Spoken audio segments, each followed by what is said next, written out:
Olá, eu sou a Carolina Dini, chefe de cozinha, e eu tô aqui com meu querido amigo Douglas de Paula para poder gravar para vocês hoje 2 receitas do festival online Porteiras Abertas, e a gente vai ensinar técnicas que podem ser usadas com outros ingredientes, e eu espero que vocês gostem. A gente vai começar com a mandioca pubada, que é uma técnica originária dos nossos povos indígenas, e tradicionalmente esses povos, eles pegam a mandioca, colocam ela numa redinha e submergem no rio, e ali vai passando aquela água, então ela fica sem contato com o oxigênio e rola uma fermentação anaeróbica. E hoje a gente vai trazer isso para a cozinha doméstica aqui da Refazenda, e é uma técnica muito simples para poder ser usada tanto em bolos, tortas e outros preparos múltiplos, e é muito interessante mesmo. Nossa, que delícia! Quero aprender a fazer, hein?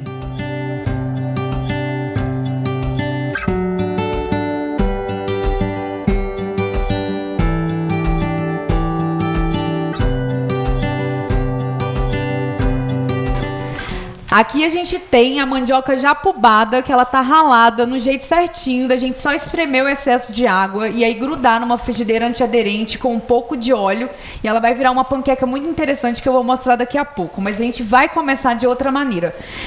Douglas, eu quero ajuda para poder descascar essas mandiocas maravilhosas, que inclusive a gente colheu hoje de manhã aqui na Refazenda, e assim, é muito incrível tudo que essa terra dá, e a gente vai começar então descascando a mandioca. Você pode deixar algumas partezinhas, não tem problema. Existem 2 maneiras então da gente fazer. A gente pode colocar os pedaços submersos numa vasilha com água. Às vezes as pessoas, em várias roças eu já vi colocando a mandioca em caixa d'água aberta, em potes de vidro, potes de plástico, não tem problema nenhum. Os próprios micro-organismos da mandioca que vão fazer esse trabalho de fermentação. Então ela é uma fermentação selvagem, anaeróbica, sem contato com oxigênio. Teve uma vez que eu fui fazer e eu esqueci, assim, a mandioca ela acabou subindo um pouco, então ela deu uma apodrecida, Douglas, você não tem ideia, o cheiro ficou horrível. Então eu só peço que vocês tomem esse cuidado de manter essa mandioca submersa para ela não ter mesmo nenhum contato com oxigênio. Então enquanto a gente descasca, eu vou mostrar para vocês só a textura dessa outra técnica, que é quando ela tá ralada. Quando ela fermenta, ela vai ganhando uma textura um pouco mais macia, então a fermentação ela traz vários ácidos, a gente vai sentindo esse sabor incrível na boca e fica incrível para poder incorporar em várias receitas diferentes. Douglas, agora me conta, você já fermentou alguma coisa antes? Vamos descascar e bater esse papo aqui agora. Nossa, primeira vez, né? Ah, é? Eu já vi meus pais trazendo, né, a puba do interior, mas eu achava que o processo era bem mais complicado, né? É mais simples que eu imaginava. Não, é muito simples e muita gente já me perguntou se precisa adicionar algum micro-organismo, algum elemento ácido, tipo um vinagre, mas não precisa, gente. Os micro-organismos, eles já estão na água filtrada quando a gente faz essa técnica da submersão, que vocês vão ver já já. E também na própria mandioca, que tá fresquíssima, então assim, tem 0 problema, vocês podem ter certeza que vai dar certo em casa. Mandioca descascada, a gente vai levar as cascas aqui para decompor lá na composteira aqui da Refazenda. E a gente vai mostrar agora que é muito simples. É só cortar mesmo em cortes mais grossos, e quando vocês forem usar em qualquer receita, sabe aquela receita com algum bolo de mandioca que tem aí na família de vocês? Vocês podem substituir então pela mandioca pubada, que vai trazer essa acidez, e pensar que é só compensar talvez com um pouco mais de farinha ou algum outro elemento seco da receita, porque ela vai ficar um pouco úmida, porque imaginem, ela vai estar submersa durante bastante tempo. Há quem pube a mandioca por 7 dias e até 1 mês, eu já pubei por muito mais tempo na geladeira. Se o pote estiver fechado, fica até 6 meses, então dura bastante mesmo. A questão é estar sempre submersa. Então substituam as receitas que vocês têm aí com mandiocas diversas com a puba, e vocês vão gostar bastante.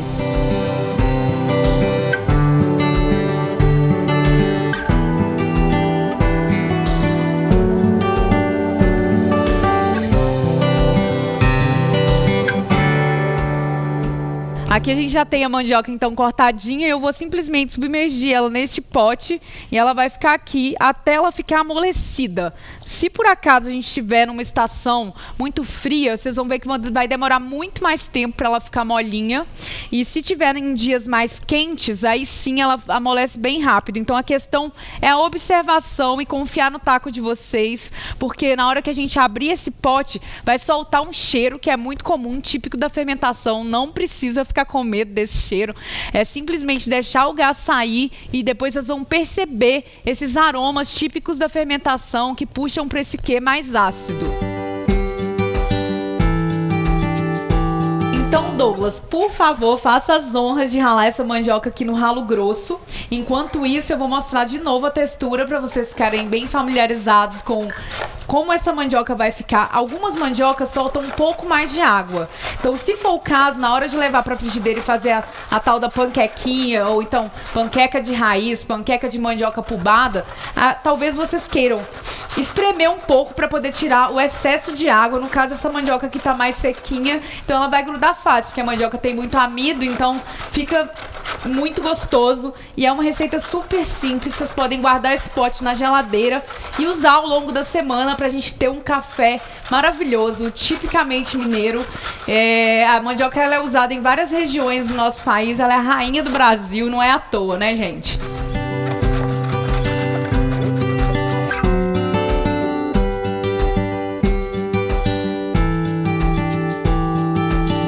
E agora, com a mandioca toda ralada, Douglas, é muito simples. A gente simplesmente vai envasar. Você pode me ajudar aqui? O ideal para a gente evitar que tenham bolsões de oxigênio dentro do pote é que a gente sempre dê uma amassada primeiro, porque vai caber mais, né? E aí vai render muito mais. Você vai poder fazer várias panquecas, convidar os amigos, vir aqui para a Refazenda se hospedar e fazer coisas de manhã, que é assim, simplesmente delicioso tá aqui.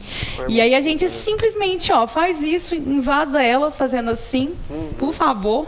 Gente, e aí eu vou mostrar. Por favor, faça em casa. Aqui ela já está pronta. Então, no caso, eu vou mostrar agora que eu simplesmente vou pegar uma frigideira. Deixa eu dar uma arredadinha para cá. Aqui nós temos um pouco de azeite, muito simples. Vocês vão colocar numa frigideira antiaderente. Generosamente, porque a gente quer que ela fique com aquele douradinho da reação de Maillard. E eu vou usar as mãos, já que as minhas mãos estão aqui sujas mesmo. A gente vai espalhar essa gordura e trazer a mandioca já pubada. Quem quiser salgar, muito bem, pode salgar. Se quiser colocar alguma especiaria, alguma erva seca, ervas, inclusive, frescas, vocês podem. Mas eu vou mostrar para você, amigo, como que fica o gostinho dela. Só a mandioca, porque os micro-organismos fizeram esse papel de cozinhar a mandioca para a gente. Então, a gente está simplesmente trazendo para a frigideira para ela poder ficar bem crocante, massinha por dentro. Então, é só pegar aqui assim, ó. Dar uma achatada, arrumar as beiradinhas e levar num fogo médio e esquecer ela um pouco lá na frigideira, porque ela vai estar com o interior mais umedecido e as bordas muito crocantes. E aí vocês podem usar, assim, dobrando, recheando, ou então recortando com uma tesoura, que fica bem legal. Se deixar esfriar, dá até para poder colocar na mochila e sair por aí lanchando essa mandioca maravilhosa. Eu sempre faço isso, porque eu acho que é incrível. O nosso país, ele quase não tem produção de trigo, então assim, que coisa maravilhosa poder contar com a mandioca e não ter que comer pão o tempo inteiro. Não que o pão seja ruim, porque eu amo um pãozinho de sal, mas acho que a mandioca é rainha, né? Bom demais.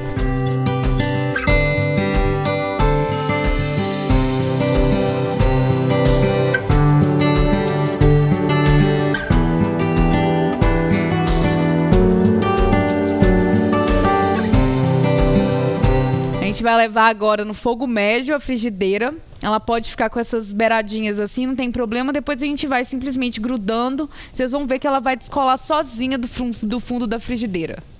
Vou colocar só mais um pouquinho de azeite aqui no entorno para poder ela ficar bem douradinha. Aí a gente faz assim, ó, já tá quase pronta.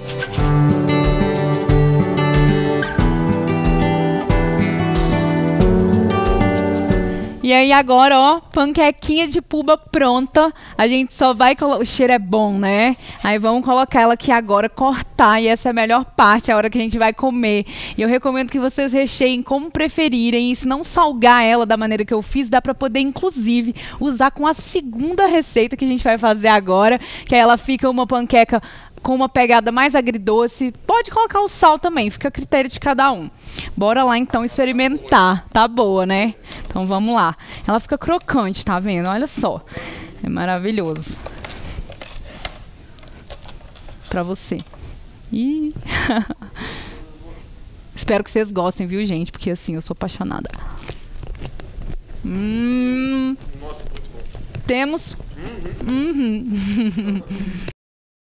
Douglas, obrigada pela participação. Espero que vocês tenham gostado aí também. Lá no meu site, que é o www.cebolanamanteiga.com, eu dedico um cantinho só aos fermentados. Lá no meu Instagram, que é o @cebolanamanteiga, também tem muitas outras receitas, né?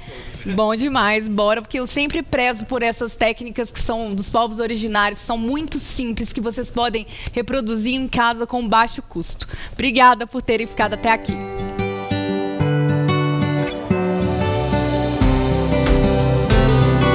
Agora eu vou mostrar para vocês uma outra receita que não é bem uma técnica de fermentação, porque vai depender um pouco do tempo que essa receita vai ficar curtindo, mas ela é uma referência às cozinhas mineiras, porque aqui a gente está bem acostumado com as compotas, com as geleias. Eu vou mostrar uma técnica que o cozimento das frutas, ela passa pelos micro-organismos, então a gente não precisa de fogo. Eu espero que seja legal para quem está aí assistindo a gente, para vocês fazerem em casa e tanto usar como recheio da panqueca que a gente acabou de fazer, ou então usar num drink. Geralmente eu deixo curtindo por pelo menos um mês, mas dá para consumir no dia seguinte, não tem problema nenhum.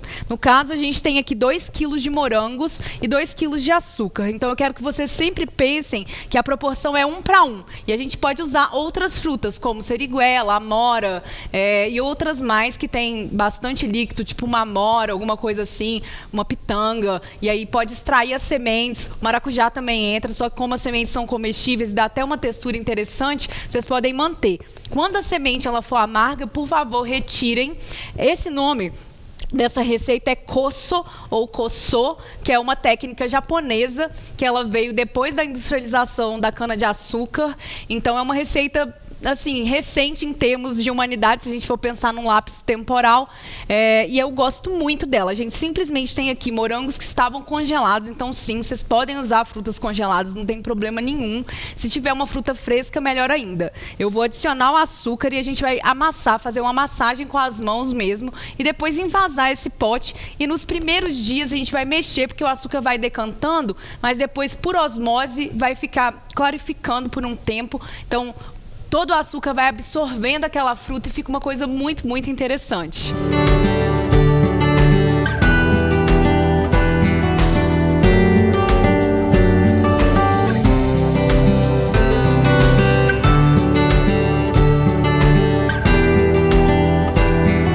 Açúcar já na nossa bacia, eu vou começar a incorporar ele simplesmente amassando com as mãos, e é uma coisa muito gostosa. Inclusive, chamem as crianças para a cozinha, porque eu acho que essa parte é muito agregadora, sabe? Da gente cozinhar com as mãos e fazer uma melequinha boa que as crianças adoram.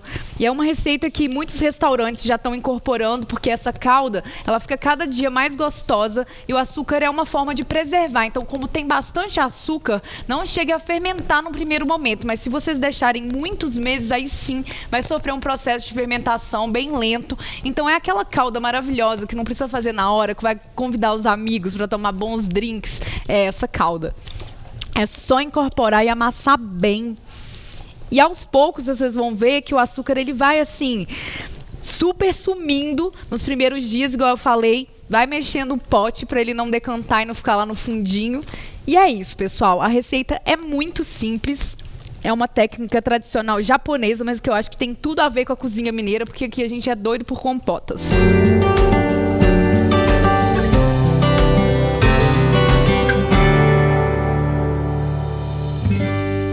Já encerrei aqui então a receita, estou aqui só envasando agora. A gente tem outros saberes tradicionais. Continuem acompanhando esse festival online maravilhoso que é o Porteiras Abertas. Muito obrigada, pessoal.